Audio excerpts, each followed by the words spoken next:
You know, when I look back at this, the time that first I arrived, and I mean, some of these things are clearly in my speech today. The first one is that I remember actually almost exactly 2 years ago. It was in March 1989. And Nina and I, my wife and I, were walking in the garden. And I looked over and I said, you know, this is probably the most boring country I've ever been in. Well, now the problem was, of course, is we didn't foresee all of these things coming. In fact, they hadn't started to come then. It looked like Honecker was very much in control.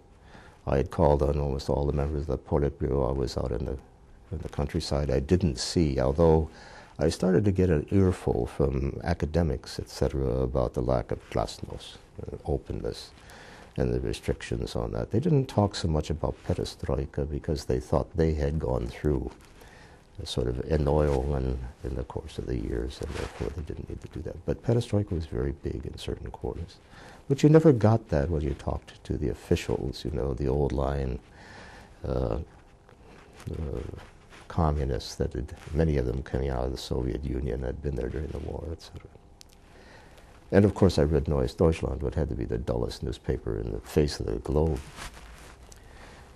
Well, after I said that, things really started to move actually within 2 months when the Austrians and the Hungarians opened their borders, where things began to unravel. And then in the summer other things happened, particularly when Honecker got ill and disappeared from the scene, and they seemed to be rudderless for a while. Anyway, it was several of the things I remember.